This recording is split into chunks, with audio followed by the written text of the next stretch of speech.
Hey guys, this is Francis. And this is Kaarthik. And we're here for another podcast, and we're going to talk about what we've been up to for the past year.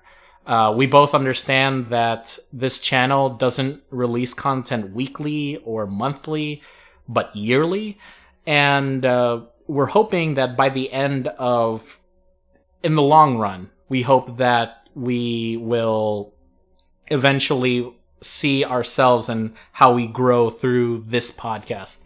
So yeah, this is kind of like a documentation of our life as through the years, and we don't really get a lot of opportunities to do this because we're busy with our own lives. Francis goes to a different college than I do, so it's we don't really have we can't really meet up. Yeah, and if you think about it, when was the last video that we made? That's an actual video, not a podcast. Yeah. What was the? Was it the high school video or was it the prom video? It was a high school video. It was that was after the prom video. That was how long ago? That was 3 years ago, maybe. 3, borderline 4, I think. Let's check. But yeah, a lot has changed since then. Yeah, a lot, especially my haircut. Yeah. Follow Kaarthik on Twitter for details. Let's see. But this is 3 years ago. No, 2014. Oh, June 30th. Exactly. 2014. Exactly. It is 3 years yesterday. Yeah, 3 years yesterday. That's crazy. Which is absurd because I feel like we made this video just a month ago, or last week. Yeah, it's been a minute. It's been a good minute. Yeah. Yeah, it's I think a lot of it has to do with being busy in college and all that. Yeah, but a lot of it has to do with trial and error and just a support team behind you. Making videos and stuff is actually a really difficult task. Yeah, you have to plan everything. You have to have reliable people, and when you try doing everything yourself, it doesn't always turn out very well. Yeah, it's using yourself as an actor. We were talking about this earlier. It's being an actor in your own films. It's great if you're a great actor, but it's not very good if you're not a very brilliant actor, I don't think. Yeah, and another thing we talked about off camera was kind of the idea of the viewer's perspective in a creator's work as the creator. It's kind of a tongue twister if you think about it, because as a creator you want to be oh, this is a story, this is the cinematography, this is the script, this is everything, but the viewer doesn't see that. The viewer kind of just sees, oh my gosh, how horrible this person acts, and or oh, this person deserves an Oscar. It's a lot different from especially for YouTube, because YouTube is not as taken seriously as main cinemas and movies and even film festivals, but it's much different, and I think that makes YouTube unique and maybe possibly even harder. Yeah, I think a lot of it has to do with perspective as well. When people watch your video, they didn't do all the hard work that you did, or whenever somebody sees your art, any sort of art, your drawing or your music, anything, when you show somebody, they don't know what you went through to get it to that level. So it's in your mind, it's wow, I made this film, and it's pretty professionally done, with what I was working with, you know. Yeah. And it's when you show it to your parents or somebody, they're it's all right, and it's I did this on my own. I made this stuff in my bedroom with my other friend. And it's I actually had this experience yesterday when I was showing my mom music that I made. I was showing her in the car, and she was like, it's cool that you're doing something and you're not just sitting around. But I was Mom, this is something that I did in my bedroom. It's I was trying to get her to understand why this is such a big deal to me, and why I'm kind of proud of this work. It's okay as an artist to be proud of your work, but don't be douchey and be this is the best thing ever. Yeah, you know? Yeah. It's yeah, this is good for what I'm doing right now, but work your way up. You know? And also it's really hard too, because especially if you're just starting out and you want to prove yourself.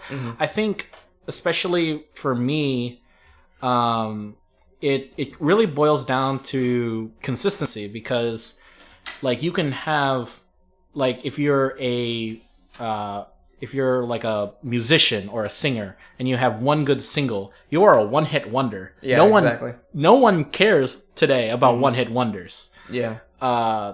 And especially like for me, because I've still been making YouTube videos for other orgs that I'll get into, but when I'm showing off more of like a personal brand versus this is my video. Yeah. So if you just for further context, I'm Francis. I make videos for a Texas tech organization called Heads Up Display, youtube.com/HUD, which is HUD episodes. And basically we talk about video games, movies, TV shows, we make reviews and let's plays and all that good stuff. And this past semester is really when, I kind of try to step up more in a leadership role, and I basically laid out, this is what we're going to do, and we're going to do 2 videos a week. Yep. And I edited those videos. So, it's... Yeah. You have to find a balance between the two. And, like, one thing that I realized is, like, especially when it comes to, like, things that we do, like filmmaking, you have to, like, consistently keep doing it. Especially if it's, like, something that you've been doing for a long time, or you, like, start to, like, slowly develop, like, interest from it. Because, like, I realized that I just finished my freshman year of college, and when I, like, went into college, I was like, yeah, I'm gonna do this film degree, I'm gonna get all this. I started taking my core classes, and, like, I realized how busy I was. I was like, I have no time to film, like, what is going on? And, like, that was my first semester. Like, I was, like, drained, and I was like, I don't know if college and film school is what I want. And then my second semester, I was like, okay, I got to do something different. I got to, like, put myself out there a little bit more. So I go to the University of North Texas, and we have a short film club there. And they every semester they have 4 official productions. And what you do is you sign up for, like, parts, and they pick you out depending on what you're qualified for. And I had signed up for, like, cinematography and the cinematographer position and the editor positions, but those 2 positions were filled up by other people that have been there longer, so they put me as a gaffer. And I was finally on a genuine set where there was, like, a crew of, like, 25 people, and they all had their own, like, little assigned jobs. And it's like, you go there and it's like, oh wow, the only thing that I have to focus on is, like, my lighting. Like, the only thing that I have to focus on is like being a gaffer. And then it's like, because I have other people, it's like, go get me my light bulb. I can be like, hey, PA, go get me my light bulb. And, like, they, like, bring it over. And it's like, whoa, this is what a real film set felt like. And, like, it really inspired me because I saw the director directing, and I was like, I definitely want to direct one of these films, one of these semesters. So it's like, I just have to keep working my way up. That's, like, something you realize, and it's like, it excites you more when you're working with other creative people. Yeah. They're, like, and going for the same, like, deal. And the community thing is a really big issue, actually, because especially when you're dealing with people who are, just trying to learn, and also people, everyone has their own ideals. Your coworkers have your own ideals. Your classmates have your own ideals. But it's collectively you have to agree on something. And especially with I kind of wish I had the luxury of saying, okay, like, this is what I'm going to do, I'm going to focus on that. I feel like in my own direction, I'm kind of like, doing a little bit of everything. Tell them your situation. Which is, which situation are you talking about? Like, as in, like, how you're doing double majors and stuff like that. Oh, yeah. Yeah, so I'm doing a major I'm doing a major in engineering, and I'm doing a minor in EMC, Electronic Media Communication, and that is basically the closest thing to film that I can get. And the reason why I'm doing that is because I believe that I have this urgency where I need something real, you know? Like, as much as I would love to say I'm going to do film 100%, I'm going to do it, get famous, make a lot of money. And I know, and that the idealist in me, you know, agrees with that, but the realist, I'm also real. Like, that's not gonna happen. It's not gonna. That sounds so depressing. Yeah. It could happen. It could happen. It's a very small like possibility. Yeah. It can happen. The likelihood of it is very small. I think I see it as like finding a needle in the haystack, but it's possible to find that needle. You just have to work really hard to find that needle. Yeah. So you have to dig through that hay to find that needle. So it's definitely possible, but you should also think about, oh, I probably won't find that needle, so let me like focus on something else as well, or let me have a backup plan in case I don't find that needle in the haystack, you know? Yeah, it's kind of like trying to find a substitute for the needle in this, you know, completely separate image that I'm trying to understand the reference to. Mm-hmm. The truth is, it's that there comes to a point for me that I have to kind of make a decision and kind of just stick with it. I mean, and like, even though that I'm also doing engineering, I'm also doing film because that's what I'm passionate about. That's what I love to do.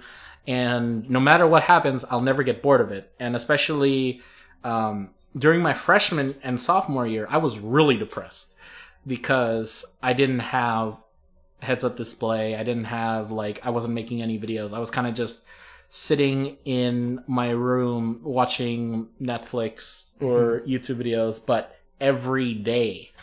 Can you do that for every single day? Yeah. There's only so much Netflix you can watch. Uh-huh. So it's kind of like I'm still doing it, but it's finding a balancing act is going to be the hard stuff. Mm-hmm. Which for you're doing full time. Well, I haven't started yet. I'm starting this semester is like when I start taking my courses. But the way it works is we have pre-major classes, so I have to take 3 pre-major classes, which are all film related. But I also have 2 other core classes that I'm taking. But the thing with the film classes is they're not hands-on film classes. They're like sit back in classroom, boring lecture classes. And apparently they're designed to kick you out of like the program or to like get people to get out of the program, because if you're truly interested in doing that, you will you'll stick with the program. You'll like go through it. But if you're just sitting there like, oh man, this is too much, you're gonna switch majors. Remember this is kind of a side note, but remember that kind of reminds me of AV production in high school. Yeah, you remember that?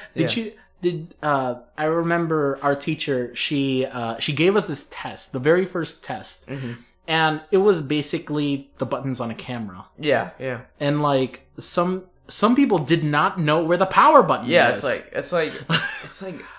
How do you not know where the power button is? It's like even if you don't know, it's like you kind of just look at the picture and it's like it has to be the power button. Look at the symbol. Yeah, it's like not even the symbol. Like even if the symbol isn't there, it's like sometimes very obvious where the power button is. Yeah, it's like, and no, the red button is not the power button. That's the record button.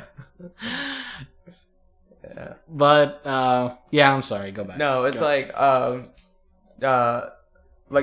the thing that I'm doing is I do still have a backup plan. The way I'm going about it is I'm doing a major in film, but I'm doing a minor in business, which I am planning to go to grad school for. I'm gonna try to go to grad school for business. So it's like I have like these 2 big degrees that I can work off of. It's like I have a business degree And eventually, like, I also, like, don't have, like, the whole, like, oh yeah, I'm probably gonna be, like, famous and I'm gonna go to Hollywood and stuff like that. It's like, maybe that'd be really cool. That's awesome. But I'm also, like, I still have that realist mind in my head. So it's like, I'm also thinking about, okay, if I can't go into the big industry, what can I do with film? It's like, things that you can do with film that people do every day is you can have a small business in your city that you live in, and you can do, like, weddings, and there's hundreds of weddings going on all the time. There's hundreds of, like, events going on all the time. People always need photographers. People love video. People love pictures. People love, like, having those memories, and people will pay out the ass for it, especially if that event is a big event. And it's like, they're already paying, like, let's say they're already paying, like, $10,000 for the event. They won't care about paying some teenager or, like, paying some, like, a small business $500 to make their video. It's like, it's nothing out of their chunk.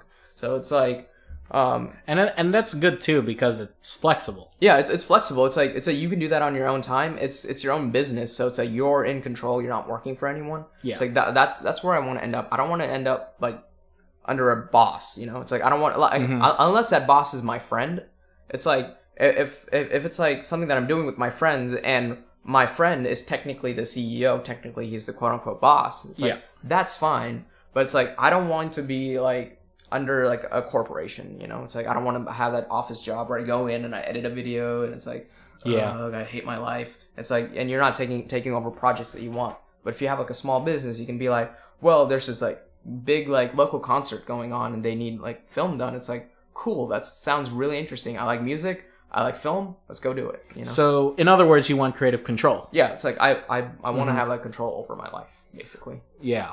So, I guess one question I'll ask you is, how does one balance creative control versus if you're on a set full of all of these different people that are working on the same project as you are? Well, see, like, when I was talking about that short film that I made, it's like, at that point, the director is in control. The director is the boss man. He's the one who has full creative control. So he can, like, I can light a scene in a certain way, but he can be like, no, I don't like that. Do a different light. That's an argument perspective. It's like, of course, the director isn't, like, dictator, man. It's like, I can argue with him too. I can be like, well, no, like, check the camera. Like, this blue light looks better on camera than the yellow light. And then we argue about it. We try different shots, and it's like, creative control has to do a lot with, like, what's the word for it when you come to an agreement? Mutual agreement. Yeah, it's a lot of, like, mutual agreement and compromise. It's a lot of compromising. So it's like, you just kind of have to do what you want to do, and you have to also stand, like, strong with your opinion, but don't be a dick about it. Yeah, because you kind of look really embarrassed if you just especially when you're working with other people and you just get into a argument and then we know about this one. We know about this one. Oh jeez. It's like, yeah, we worked with some people before. We've been there, done that. If you're listening to this, you know who you are. We follow you on Instagram and Twitter. But yeah, I'm trying to imagine that, because I feel like, for me, because I'm working on a YouTube channel, like, my routine is kind of a different world than yours. Because what we would do is we would have a general meeting anywhere on campus at our regularly scheduled time, and we would talk about what kind of video we want to make, what kind of review we want to do, and then afterwards we write it and then we film it. But in the studio, we film in imagine a weather, like a news station. Yeah. I would be sitting behind on the I forgot what it's called, the technical term, but it's this huge dashboard with like 1 billion buttons. I know what you're talking about. It's like a control board. Yeah, it's like one of those huge control boards, and I'm basically seeing the preview, and I'm kind of just changing the buttons, and also like checking the audio, make sure everything's running fine. But like at the same time, I'm helping people like where to stand, how to interact, like body language, how fast they're reading, where they need to look, especially like I know there's a lot of aspects like lighting and sound and design, but it's much more simplistic, I guess I would say. Which to me, like I mean, I feel like instead of master of one, I'm kind of like doing a little bit of everything. Yeah. So it really depends on what type of like crew that you have too. It's like if you have like a if you're doing a short film, you need like a crew like that I was talking about. But you work on something different. You work on like a podcast kind of deal, and in that you have like your talent, and then you have you and like maybe the camera guy that's like in control of other things. It's like like the director, the talent has to kind of like go with what the director says. It's like the actor can add their own, or the talent can add their own like feel to it. But in the end, if like the director wants you to stand over here, you don't really argue with the director. If you're the talent, if you're the actor, it's like the director knows what's going on more than you. It's like, okay, it's like I'm gonna go over here and say the lines instead of standing over here. It's like I'm not gonna argue with that. You know? Yeah, that's true. I could see some similarities in there. Yeah, and it's much different from like a short film. I mean, there's no cinematography in what I do, but I think right now I'm at a point in my life where I'm more of like leadership role, because this is kind of like the time, especially now, is when the time when I actually have, you know, people depending on me, and I have this like vision and I want to go for it. And essentially my goal is to like have this run, at least for my term, that the best that it can be, and hopefully I can get there one day. Yeah, you just have to like with everything, you just have to kind of keep working at it to like get there. Which sucks though, because like it's not like you're working at it, but it's kind of like you're not at the same time. Yeah.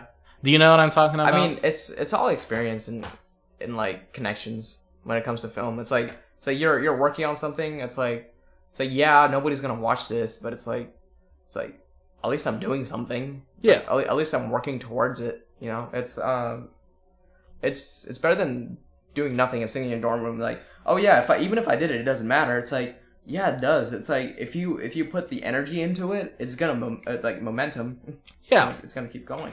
Like some things that you want to do, like you don't have to release it on YouTube. Yeah, like you don't have to. You can just make music. You can just make videos and not release it ever. Yeah, you can like if you're really like trying to learn, like go make music videos. And what I mean by music videos, I don't mean like actually, you don't even have to go out and film anything. Yeah, you can use stock footage to make videos.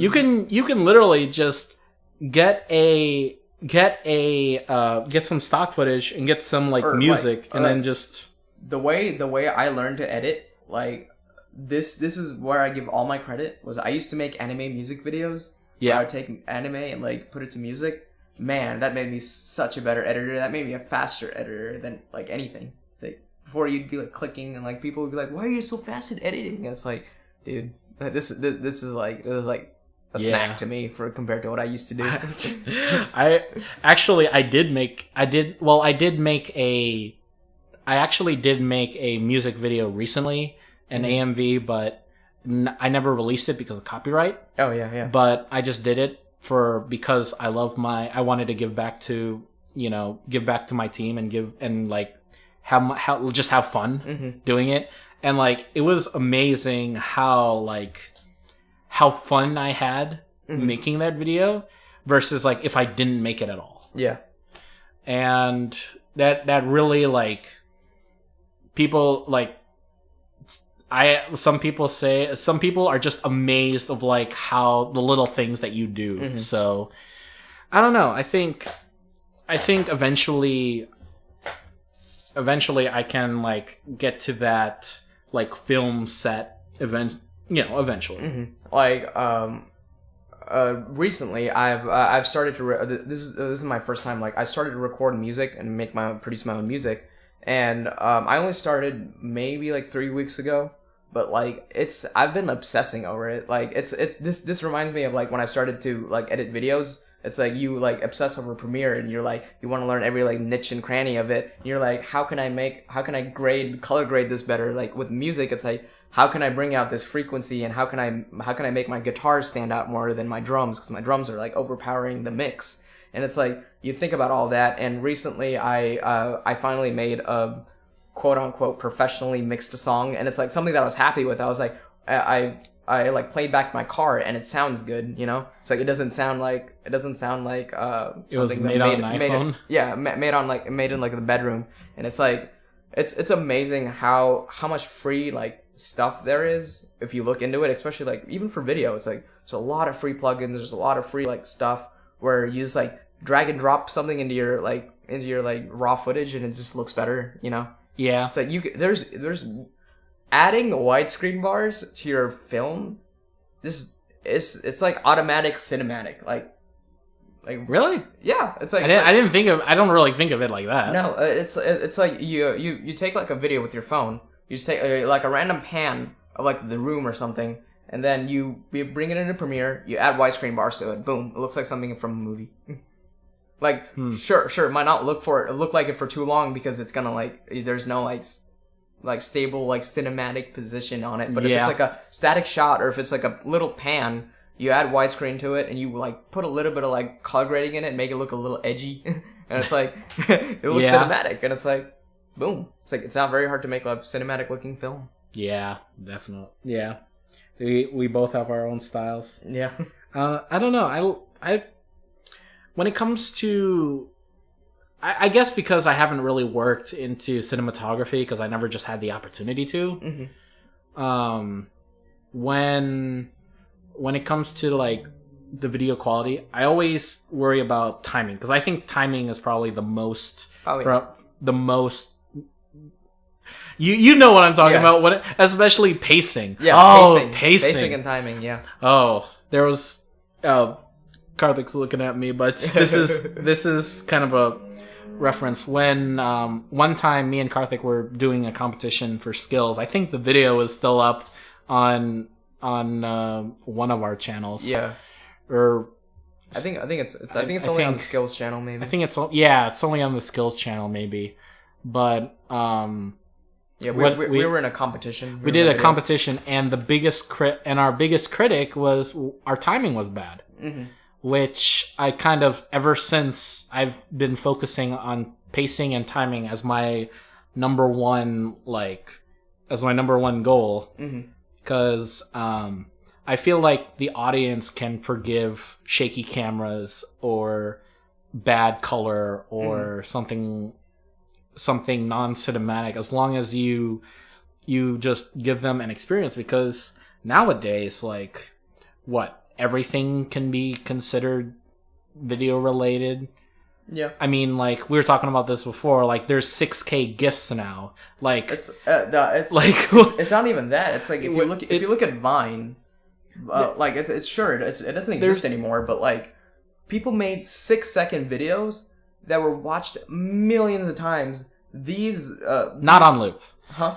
600 different times with 600 different viewers. Yeah, it's like yeah, it's like different viewers too. It's like that's nuts. And like these people and these Viners, I hate that word. It's like those people, they are literally the scum of the earth, and they're making millions. And now they're switching over to YouTube, and they have huge followings. If you look at VidCon, have you looked at VidCon 2017? No. And like the craziness behind like these Viners. These Viners, they're walking down the street and a bunch of 12-year-old girls are like fangirling all over them, and it's like, dang, my God, man, it's like the only VidCon content that I've seen so far was the Samanico Quarter Digital vlog of VidCon, where they kind of it looked like World War Z.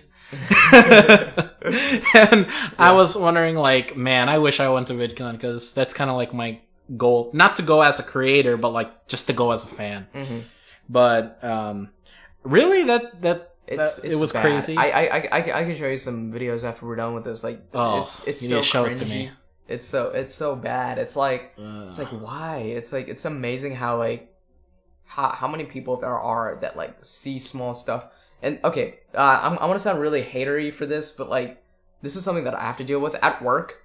My work, they play a popular pop station. Yeah, and it's like a mix of stuff from the 80s, 90s, and 2000s. And of course, I'm like a fan of the 80s stuff and 90s stuff. But like even then, like they overplay it. It's like they overplay "Living on a Prayer," and it's like it's a good song until it's overplayed. That's how every song is. Yeah, though. It's like it's a good song until it's overplayed. Not every song. Well, that's my opinion. It's like when I listen to music, like when I was listening to that station, and like the host of that radio station, she gets callers. She gets a bunch of callers in, and they always request songs and stuff. And like when I listen to these songs and stuff, it's like these are lazily written songs. It's like some songs. Oh yeah. So some songs are like, okay, this is pretty good. It's like I can respect a lot of stuff. And then, but like some songs come on, and you're like, my God, this is like something like a 12-year-old writes for poetry. It's like, I'm in love with you, blah blah blah. It's like really like basic stuff, and people buy it. People listen to it. People okay. I think that's the difference between artists. Yeah. And the audience, the person that just enjoys it, isn't an artist, you know? Yeah. It's like artists are very critical. Like I know, because like I'm a very critical person. Yeah. I mean, let's be real here. The trend right now is, especially in the pop. I know you're more rock, metal, so like that. I'm more in the pop than you are. But the trend right now in pop is basically lyrics and electronics, and like auto-tune out the wazoo. I mean, you can watch the How to Make a Chainsmokers song. Oh my God, I've seen that. And then somebody made one. Someone made one with the same lyrics and like same concept. Yeah, but if you take that video and then listen to the new Chainsmokers album, it sounds like that's how they did it. Yeah. That's the trend, but people still buy it, which isn't bad. Yeah. It's just like, I mean, at least people are enjoying something. Yeah, everyone who's like a fan is going to enjoy it. Me personally, like, I really liked Chainsmokers singles, but I wasn't a huge fan of the album because I felt like it was lazily written. And, you can, and even, it's not just the Chainsmokers. If you go to, like, I don't know, Justin Bieber, like, my thing with Justin Bieber is he's a great singer. Like, I genuinely think he's a good singer. Now. Now. But like, the problem is, if you still listen to his records, they still auto-tune him, which is like, no. It's like, why are you doing that to him? It's like, he sounds perfectly fine without auto-tune. Like, he can sing. He's a singer. And yeah, yeah, sure, he's gonna be singing and he's gonna be a little flat or sharp on some notes. But that's humanity. It's like you're taking the humanity away from music. That I'm very big on like taking away humanity from like music and film, because like with film, it's CGI that's taking humanity away from it. It's like people are so focused on like if you watch Logan, like I don't like Logan as much as a lot of people did. But one thing I loved about Logan was it's like feelings, humanity, you know? There's humanity behind it. They strayed, the only like big CGI thing that I really saw was Logan's clone. It's like X24, right? Yeah. Really? So, that was CGI? I thought that was just him at a different time, like lot of it was CGI, but a lot of it was like doubling, like so. Oh, so it's like his facial structure and stuff was definitely like a little CGI because it's hard to like film stuff like that back and front. Just add motion blur and you're good. Yeah, like if you notice, like in a lot of Marvel movies, there's always motion blur. But like I'm trying to like think of instances where like definitely like Transformers is like CGI, like just what do you mean CGI by taking the humanity away? Is well? It's like they're so focused on making it like look nice and like look like explosive and like crazy that like it starts looking unnatural, and it takes away like story. Like with film, if you okay, it's like CGI used incorrectly, and it also like takes away from the story, you know, like but, a CGI driven movie, like Cars. Pixar movies. No. Like, I'm not talking about animated movies. Animated movies are completely different. Like animated movies are how you use CGI. Like, okay, yeah, but like I'm because like when you tell me CGI used incorrectly, I think of Transformers as like my number one. Oh yeah, definitely. And like what's that other movie that was terrible? Sucker Punch. Oh yeah. that like anything that's so visually appealing that it's kind of bad. Mm-hmm. The best like CGI mix with like real life thing that I've seen is Interstellar. Interstellar does a fabulous job of it. It has story, it has soundtrack, and it has CGI that's nice to look at, and it makes sense, you know? It's like, yeah, this is a movie about space. There needs to be CGI. It's like, because some movies just don't need CGI. It's like, you don't need CGI in your comedy. Your comedy should just be camera, people. Yeah, like raw comedy. Yeah.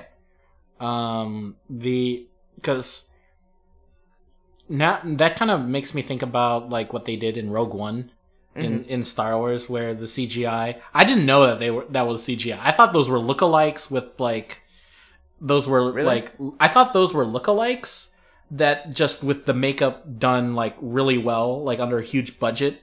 No, but I personally, I could tell that they were CGI. I was like, that looks really good, but that's definitely CGI. Like that's. I couldn't tell. Okay, I could tell at the end, as you know, Princess Leia. Princess Leia was like done really well because it was like a frame and it's like easy to do. That wasn't a frame. That was like a couple seconds. Was like 10 seconds. It was a couple seconds. That's easier to do than what was it? What was his name? The other guy that was CGI'd. Oh, the general. Yeah. Off the top of my head. I can't remember his name right now. But the only reason why I knew that was that Princess Leia was CGI was because there was like this inkling that she looked a lot younger than what she was. Mm-hmm. I'm not gonna lie. When I left the movie theater, I thought that it was just her name's drifting off, the woman who plays Leia, Princess Leia. Oh yeah. Yeah. Dang. Rest in peace. Yeah. I thought that was her, but wearing like a lot of makeup. Mm-hmm. But then I realized she doesn't look like that. But then when I saw Google images of that, I'm like, that's not her. That. It's not her, and it was a model that had very similar facial structure to her that they used. Yeah, and they CGI'd her face onto Leia's face onto her, which brought me to like, I thought they were just lookalikes with like a high budget makeup system, and then they just went into post and they tried to match make like a voice filter. To match the voice of the original actor, which isn't really far. Well, the guy that played the general was he sounded a lot like him too. He looked a lot like him and sounded a lot like him. There's actually like a whole video on YouTube that I can show you too. It's like they talk about who played him. It was a British actor. I forgot who, but he was basically the same height. He sounded like him. He looked a lot like him. So what they were able to do is they were able to use his voice. They manipulated just a little bit to make it sound more genuine. But like, mean, yeah, which I'm perfectly okay. Like that was okay. That to me is CGI done right. Yeah, because it wasn't a CGI driven film. I mean, don't get me wrong, Star Wars is all CGI. No, but like that was like necessary, you know? Yeah, it's like that's necessary. You can, like Darth Vader wasn't CGI. Yeah, I mean, with like the general and stuff, you can like either recast them or do what you did with the CGI. It's like I personally like what they did with the CGI. It's definitely the technology is improving so much. It still has a little bit. It has like a little bit more to go to make it look just like real. However, I don't think that's a great idea. It's scary because I was watching another video where they were talking about like the CGI in Rogue One and how in the future, like 20 or like let's say 50 years from now, Arnold Schwarzenegger is like gone. Mm-hmm. It's like, what if 50 years from now they have the technology to make him come back to life on film, just looks real? It's like, is that like what's the word for it? Is that moral? It's like where's the moral line behind that? And it's like, are actors gonna have to start signing contracts where they're like, I don't want my likeness in any movie after I'm gone, you know?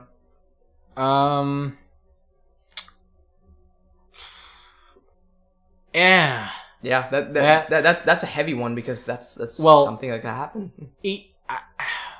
I draw the line of after. Like I don't think, like, I don't know. Like when Paul Walker passed away. Mm-hmm. I don't like they needed to finish his like movie. Mm-hmm. So they, ran CGI. That to me that's okay. Oh yeah. That's fine. Cuz he worked on that movie. Mm-hmm. But like if they made another Fast and Furious movie and they put Paul Walker in, I'd be like, I'd be like, no, just you're done. Mm-hmm. In the case, however, of Princess Leia, mm-hmm. I mean, like right now, as far as to my knowledge, she has shot all of her. She already shot before she passed away. She did all of her stuff. Mm-hmm. I think after that, that's it. Mm-hmm. Like just.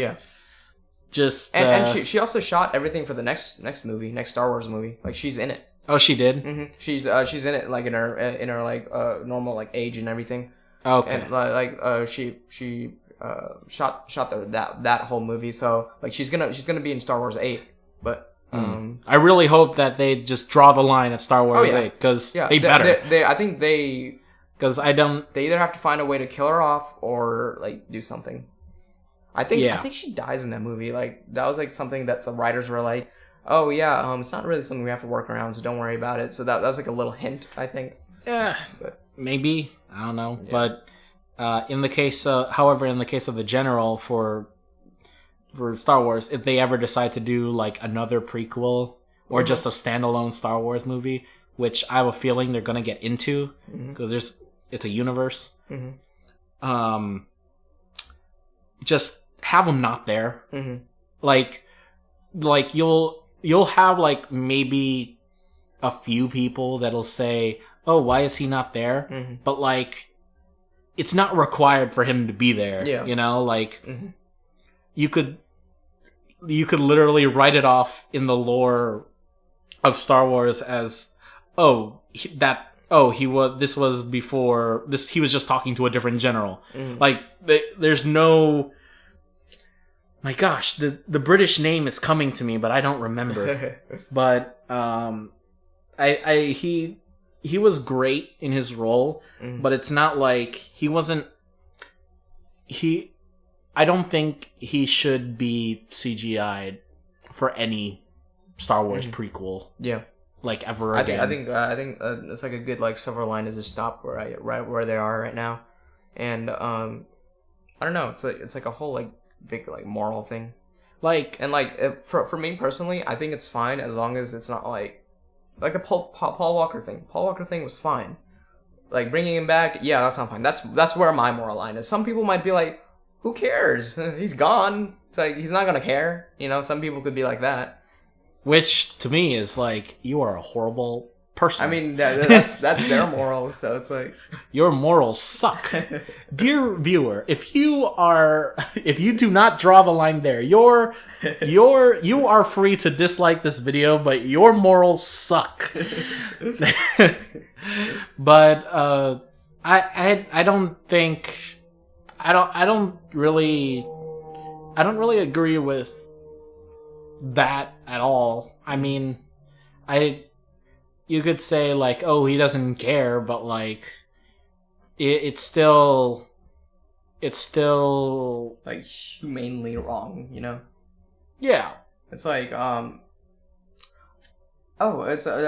this is a good example of what happened in Guitar Hero 5. What they decided to do is they decided to bring in they do this in a lot of Guitar Heroes actually. They bring in actual character models of actual rock stars. Mm-hmm. And one rock star they decided to do was Kurt Cobain. And he's been dead since '94. And they, like, Guitar Hero and Activision, they like bought the rights for his likeness and everything. And they, like, everything was like a good like go. And then like when his like character model was put into the game, it was apparently like quote unquote disappointing, and like they didn't do a good job of like replicating what his likeness, and they used it wrong or whatever. Yeah. And people got mad, and like Courtney Love, his wife, his crazy wife, got mad. She was like, well, this is not okay. I didn't agree to like literally bringing him back to life. That's not what I wanted. I thought y'all were doing something different. I thought you were just gonna have him like in the crowd or something like that. She didn't realize that they were gonna like have him perform, you know, like on stage and stuff. And like that's like to like family members and stuff. That's really hard to watch, you know. It's like I don't know. I don't know. It's like I feel like that's a different genre altogether, because like if you're talking about a video game, it's I mean, in a video game, you get to control the person. Everything's CG. Yeah. Like you like I feel like that's completely different, because especially in games where you create characters, mm-hmm. like I don't know what like Fallout 4. Fallout 4 is a good like example of that, because people are like creating John Cena in it, and like they're making like lookalikes of everyone. Yeah. So in Fallout 4, you can make your character look exactly like you, and it's like, which I think it's completely fine. Mm-hmm. Which, you know, like you're not creating the likeness of a character. You're just creating the appearance of a character. Mm-hmm. I mean, if you had Kurt Cobain's personality, mm-hmm. I feel like that's the line. Mm-hmm. Because, like in Fallout 4, you can make John Cena, but like it's not his likeness. It's just his appearance, mm-hmm. which is to me it's kind of like a costume. Mm-hmm. I mean, you don't go around suing people because they dressed up as you for Halloween. Yeah. Can you imagine if like if Trump and Obama sued every person that's ever wore a Trump Obama mask? Yeah, or the people who make Trump Obama t-shirts. Oh yeah. I was at Costco like before coming here to do this podcast, mm-hmm. and there were 2 books that was Obama and then Michelle Obama and then Trump. like they're not even written, or they're written by like third parties. Yeah, it's not like there was like biographies. Yeah, it's not like, I mean, biographies are a little different, but like I don't know. They're probably like okay. If you wrote a biography on someone, is it approved by like that someone? Probably, if they're alive, I would assume. But like, if not, I would assume you'd have to go. There's so many legal stuff these days. It's like when somebody dies, it's like when a famous person especially dies, there's a person that has their estate, and usually it's one of their family members that's in charge of their estate. It's like same like I know this is true with Bruce Lee. Bruce Lee's daughter, she's the one in charge of his estate, so she's in charge of like stuff related to Bruce Lee. So it's like if I went up to her and I was like, hey, can I put a character like likeness of Bruce Lee in my film or in my video game? she would have to give legal permission for me to do that. Like Street Fighter has a character, and Street Fighter and I think Tekken, they both have characters that are that are based off of Bruce Lee. And it's like I would have to go to his daughter and be like, hey, can I have legal permission to do this? Will you not sue me for this? You know? But the legal permissions are so ambiguous, and the same thing with copyright. Oh yeah, like it's just I think copyright goes to a certain extent. It's like if I make a song and like a band steals it from me and gets huge with it, it's like, well, I have every right to sue the hell out of them because that's my song, you know? It's like okay, so if you're Blink 182 and you're gonna sue all the people who make songs that sound similar to Blink 182, do you like? I know a band that'd be screwed. No, we're not joking. There's like a lot of bands who they don't copy, but they have a similar style, which it's kind of like. Yeah, okay, you guys are all under this one genre, this huge umbrella of like different style. It's just, like it's okay. No one's gonna go around and to me it's like if you look at The Weeknd, he sounds a lot like Michael Jackson, but he's not trying to be Michael Jackson, nor does his music sound like his voice is very similar. His like swagger is very swagger. I can't even believe I used that word, but like his like demeanor is very similar. But it's like, and same genre, but it's like, I think the exact same thing with Bruno Mars. Well, what about Bruno Mars? I think Bruno Mars has like a direct influence under Michael Jackson because he has the same dance moves, he has the same sort of like style. That's inspiration. And like attire. That's inspiration. But he doesn't none of his songs sound similar to any of the Michael Jackson songs. See, well, when you go back to music, and this is with film as well. It's like any art. If you go back to the Beatles, you can like trace further from the Beatles. You can go to Chuck Berry. You start from Chuck Berry, you go to the Beatles, you jump to the Rolling Stones, you keep going, and then you hit a modern band, and you can trace their footsteps, their influences, all the way back to the Beatles, or all the way back to Chuck Berry, or all the way back to whoever. It's like there's like little influences, but then there's a fine line between being influenced by and sounding exactly like or like trying to be, same haircut and like same like guitar and stuff like that. That's when it's like a little much. It's like for me, it's like I love Slash. I love that he plays Les Pauls. I love that he has a guitar just like that. So I got a guitar just like that. But I'm not trying to wear a top hat and have like sunglasses and like wear leather jackets all the time, And like, sure, I add that to my style, but it's like I pick and choose from stuff that I like. Especially if you watch like the videos that I've been making a lot recently, they come down to the more that you could see if you know what I'm talking about. You could tell like who influenced this video. Like especially the Let's Plays that I've been working with, they're very similar to the Node Gaming Channel's videos, which is the Quarter Digital with D, I think Daniel Kim, I think his real name is, and then Brandon Lash, the originally one half of Freddie W. And like you could obviously tell that this is a very similar style of Node video, but like I try to make it more. I try to take that style and try to be more. How do I say? Be more reactionary, I guess, because it's more. It conveys more of a feeling that you're in the room with the people versus with there. And don't get me wrong, I mean Node they have their own style, but for me I like try to take it and do my own thing. Same thing with the vlogs that I did like in last February. I actually would do like a Casey Neistat, I would do a Casey Neistat style of a vlog. Don't get me wrong, he's an influence. And I'm not trying to replicate him. I'm trying to I'm trying to like add a new, element to it. Yeah.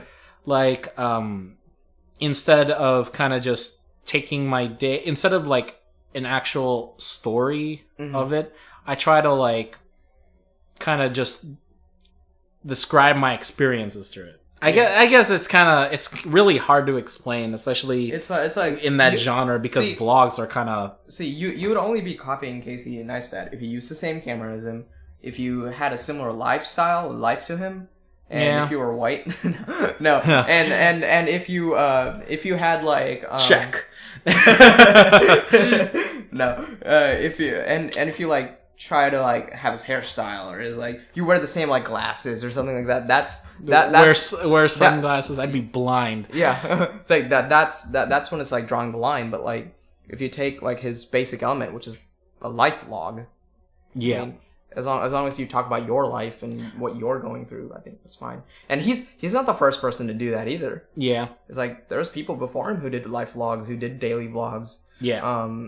You could probably trace Casey Neistat to Shay Carl to I think Prank versus Prank. They used to do daily vlogs way before a lot of people did. Yeah. And I think they still do, even though they're like, it's really weird. It's like, what are you guys doing? Yeah.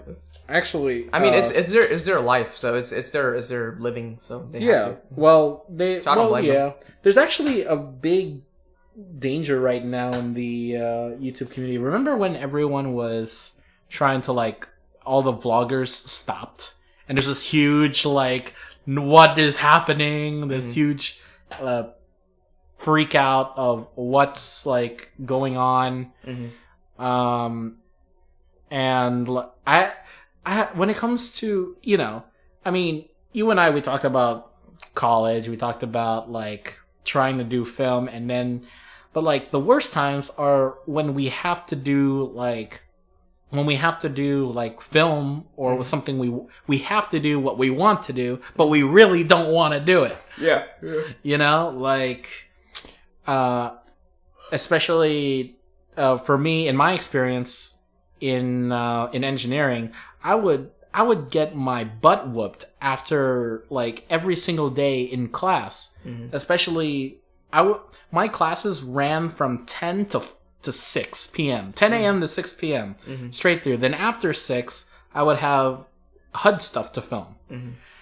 If I had like a really rough day, it was so hard to do the HUD stuff. Yeah. And that was like, I love it so much. It's just, I really don't want to do it. Yeah, like that's with everything. It's like any job that you ever get, no matter how much you love it from the beginning, how much it pays, how much you do, it's gonna get tiring. It's gonna get repetitive. It's gonna get boring. But something you have to work through. Yeah. It's like not only that, it just has to be a drive to be creative. And I think the education system that we have in America is just stupid anyway, because of like the core classes. Come on, man. It's like, I learned all this in high school. All I want to do is film. All I want to do is here. That's what I'm here for. I'm here for my major. I'm not here to do an in-depth review of what I did in high school. It's like taking English again was ridiculous. Having to take. I feel like you would take English again anyways. Well, I would take it in like a film. Creative writing class. It's like I would take it in a different way, but like the way I had to do it was I had to take a basic writing class. It's like, that's dumb. This is stupid. It's like, this is like English 3 from high school again, and then they have and then stuff like you have to take 3 random science classes. This isn't going to help my major in any way, shape, or form. Me learning biology is not helping right now. Me learning, like, the anatomy is not helping right now. It's like...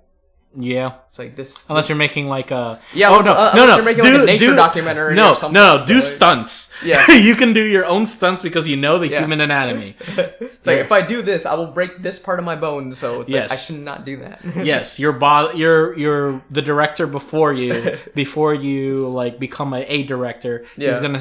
He's gonna ask you, like, he's gonna tell you, okay, have you taken Anatomy 101 yet? You're like, yes, I'm taking it right now. Okay, I'm going to appoint you in as stunt coordinator and make sure that none of us die. No, like this is my opinion of the perfect way to do college. So it's like, this is how it should be, but it's impossible just because of the way the world works. Yeah. Is because like this is how it should be. So I want to be a film major. And I should be required to take core classes, whatever. Y'all want to make some extra cash, whatever, I'll give you some money. It's like, yeah, you have to take an English class, you have to take a math class, you have to take a science class, you have to take a language class. It's like, I should only be required to take what I want to do. So it's like, let's say I want to make, like, a documentary on, like, let's say, like, my whole thing is going to be documenting South America and Central America. Sure.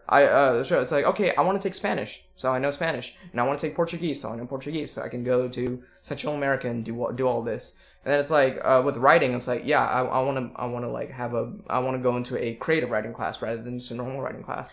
And then with like math, it's like, I want to like have like some sort of different math that might help me with like film or something like that. It's like something that I'm sure we can think of something if we sit down and think about it, like where math heavy stuff when it comes to like filming. Well, editing wise, yeah. Yeah, editing wise, but like that's basic math. I'm like trying to think like animation. Animation has like a lot of math to it, like degrees, tilts, axis, all that. It's like if you want to know all that, like space, dimension, stuff like that. Yeah. It's like I should have. I feel like math is mainly, if you really want to talk about math in the film industry, I feel like it's more of a editorial thing, like editing. Any type of editing versus like versus math, like if you're talking about like straight up geometry calculus, you would be probably somewhere in between.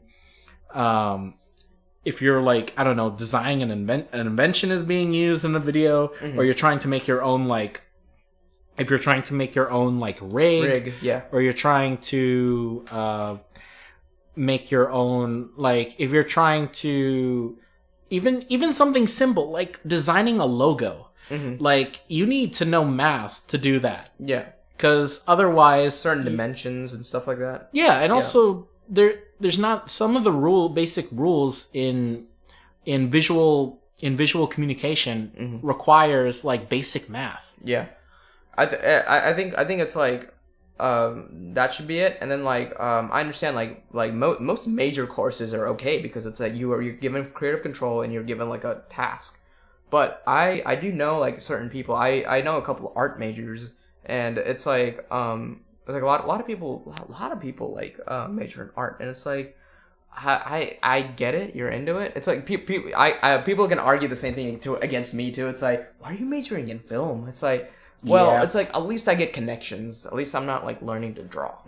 It's like, at least I'll like make friends and stuff. And it's like, film and any art, any music, connections. If you know the right people, you will make it. So it's like, that's the reason that I'm like doing a film degree. So I can be in those classes. I can get connections with those professors that are in the industry or were in the industry that know big names and have like a lot of stuff like that. And that's really why people go to film school. Yeah, that's no one wants to spend the amount of money to go learn, because you can learn everything for free right here on the internet. Yes, there's a line. No. There's a certain extent.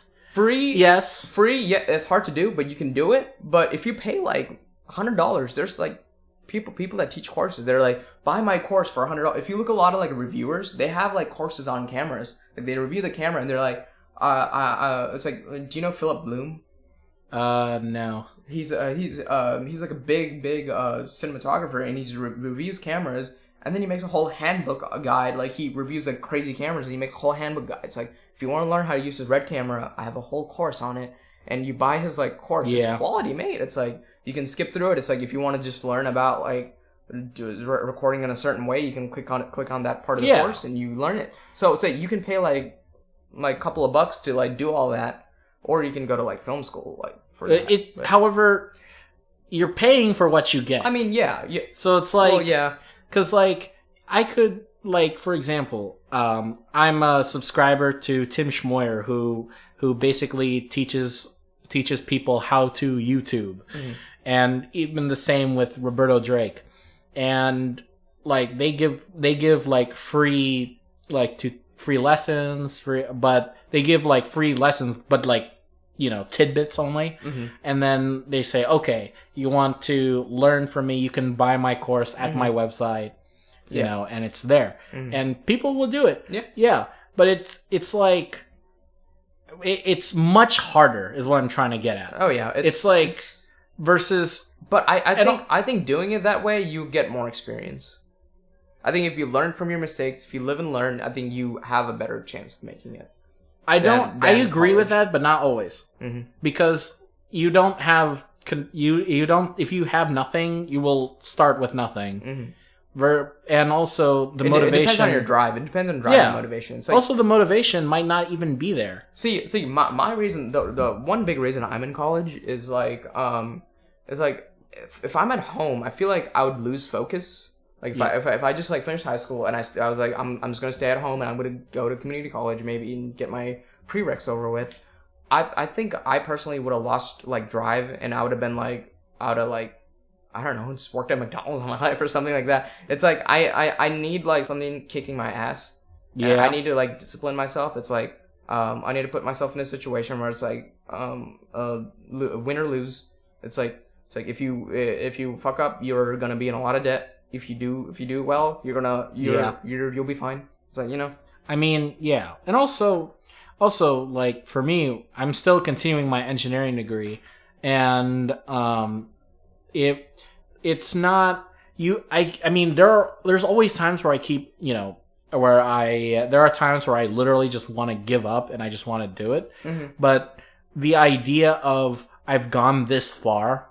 And what would happen if I just gave up now? That terrifies me because there's already money down. Exactly. I've already done all of these classes. It's like I'm already in like a lot of debt, and it's like, well, crap, I gotta keep going. Yeah, and it's like, even though, like I said before, there comes a point where I have to like, I've already made the decision. I have to just stick with it for the rest of my life, even though it sucks, and it probably will go. I just have to make peace with that. Yeah. And, you know, so when it comes to experience, when you pay, not only do you have that hanging over your head, you also have, you also have like the connections wise. I mean, if you try to learn everything off of like the internet, you bought this from someone, you don't really know anybody. Yeah. And exactly. That's yeah. And you know, those opportunities that you want to go for, they don't just show up. Yeah. So I mean, granted, sometimes yes, they do show up, but like 90% of the time they won't. It's like that's why like I always argue against the people that are like, it's dumb to go to film school. It's like but you dropped out of film school. It's like what happened to you was you went to film school and then you met a bunch of people and y'all made it. It's like, that makes sense to drop out of film school. It's like, and then they go on to preach about how film school isn't necessary. It's like, well, yeah, if you know people. Yeah. It's like, I don't know anyone like that. I mean, I have a couple connections from high school that maybe I could build off of, but like, yeah, and like those are high school connections, and it's like high school connections are a little different. Some people don't go to film school, and their families are like well connected. Oh yeah, of course they're gonna do very well. Yeah, I just mouthed a name to Francis over here, and and that we know someone like that, but it's like it's kind of like. Versus someone who is trying to make it by just, you know, it's kind of that question of like, do you learn more by going to school or actually doing it? But when it comes to going to school, you're going to be put in situations where you are with people that are like going through the same things as you are, and that really helps. And also there's no wrong way to do this. I'm not trying to basically take a dump on you should do it. You can, because if you don't go to film school, you just need to have good self-discipline and continue being consistent. It's just they both have pros and cons, and like there's no absolute right and wrong here. Yeah, that's what Casey Neistat says. I told you about when he came to UNT, right? Yeah, you told me. I saw the vlog. Yeah, he that's what he said. He was like, when somebody was asking about that, there was like, is college necessary? And he was like, there's no right or wrong way to do it. Like that was his response, because he didn't want to tell all these college kids to like drop out of college, but like at the same time, it's like you could totally do it without it, you know? Yeah, it's more of like, I mean, people really crap on the American English education system, but like it does have its perks outside of what it is. Yeah. I think the only thing is a lot of the things like when I started my freshman year of college, I was looking around, I'm like, they were like, yeah, there's free transportation, there's free like you have your meal plan, you have free like counseling and all that. I'm like, you know like, it makes sense why I'm paying so much money, because I have everything here. All I have to do right now is I have to study. I have to like make an effort, and I have to like get a degree. You know, it's like college sets you up. If you go to a good 4-year, they have everything for you. So it's like only thing you have to really focus on is studying and taking care of yourself. Yeah, and even if your school doesn't offer film, like get something that's close to it. Get a business degree. Yeah, exactly. You know, like you like business. You don't know, like like even a psychology degree. I'm not trying to shit on psychology majors, but like everyone makes fun of it being the Starbucks the Starbucks job. Yeah. But even like philosophy, like you can learn. Not Christian Bale. Who directed Interstellar? He's like a psychology major. Not psychology major. Philosophy major. I don't remember. He majored in something like completely different. It was like something about the human mind. That's why his films are so like mind fuckery, you know? Because it's just like. Was he the same guy who directed Inception? I don't think so. I think they're different people. Here, let me look it up. No. Director. I'm trying to remember. I remember his face. Christopher Nolan. Yeah. God. Yeah, Christopher Nolan was. I know him from Batman. Yeah. Let's see, Christopher Nolan, Wikipedia. Yeah. Let's see. We're looking up Christopher Nolan right now. Yeah, we're looking at what his degree was. Try maybe personal life. Oh. Christopher Nolan.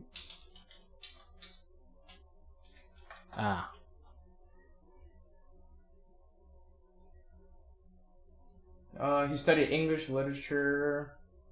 Well, yeah. I mean, like if you go into like an English major and stuff like that, you learn a lot about writing and storytelling. Creative writing. I feel like the books were the precursor to everything we have now. Yeah, it's like that's with everything, and any like when it comes to music and film, good story, good like thing is what makes everything happen. You know? Yeah.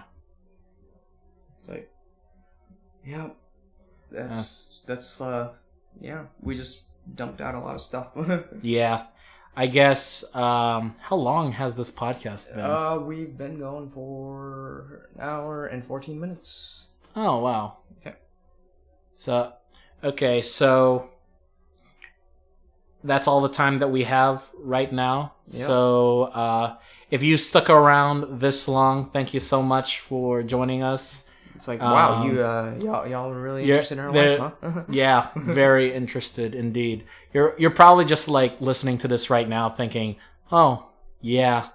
Or if you clicked away from this video by now, you're probably thinking, Damn, those people are weird. No, or what fucking losers. Yeah. So, anyways, thank you guys so much for joining us on this podcast. We're probably going to do another one next year during... Or we could... we have time over the summer, so... I mean, you're going you're going away, right? I'm going away in August. Oh, okay. I go back to school Are in you August. here? Oh, I thought you were going to go visit your hometown or something. No. Oh, okay. No, I don't Did you have already any do that? plans.